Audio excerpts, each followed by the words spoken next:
اعوذ باللہ من الشیطان الرجیم بسم اللہ الرحمن الرحیم۔ سال میں 2 دن ایسے آتے ہیں کہ جب کہ سورج عین خانہ کعبہ کے اوپر اٹھتا ہے،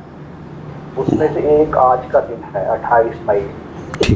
تو 2:18 پر وہ ٹائم ہوگا جب سورج خانہ کعبہ کے اوپر ہوگا۔ جی جی، اس وقت ہم اپنے گھروں میں، مسجدوں میں، کھیتوں میں، دفتروں میں،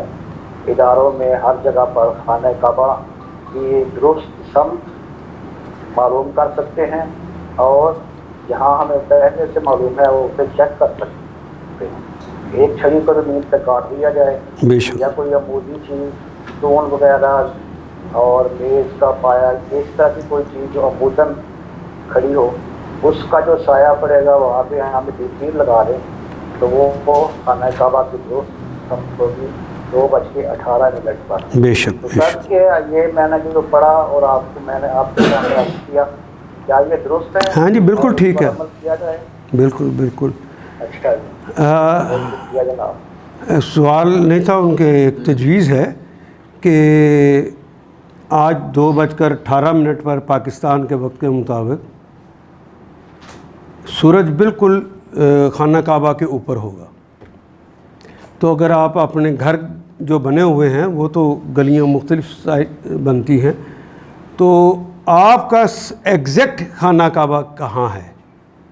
اپنی سمت کو دیکھنا چاہیں تو گھر کی کوئی چھڑی کسی ایک جگہ پر عمودی ٹیڑھی نہ ہو، وہ عمودی طور پہ لگا دے، زمین میں گاڑ دے، تو 2:18 پہ جہاں اس کا سایہ پڑ رہا ہوگا وہی آپ کی طرح لیے خانہ کعبہ ہو۔ زمین کے اوپر جو سایہ پڑے گا وہ نشان لگا لیں، اور آئندہ اس کے مطابق آپ کو اپنے گھر کا، مسجدوں کا عموماً ٹھیک ہی ہوتا ہے، دیکھ کر بنایا جاتا ہے، لیکن مسجدوں میں بھی اگر کوئی کمی ہو تو آج دیکھ کر ٹھیک کیا جا سکتا ہے، یہ افضل ہے۔ لیکن دور دراز کے لوگوں کے لیے لازم نہیں ہے کہ ایگزیکٹ وہی جگہ ہو، نہ یہ اللہ نے ہر کام جس کے اندر مشکل ہوتی ہے وہ لازم کیا ہی نہیں، طرف اس طرف ہو، لازم نہیں کہ بالکل اس کی طرف ہو، آپ نے قبلہ اس کی طرف کر لیا، اللہ قبول کر رہا ہے، ابھی بھی کر رہا ہے، لیکن اگر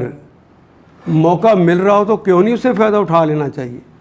تو اسے فائدہ اٹھائیں۔ اور الف لام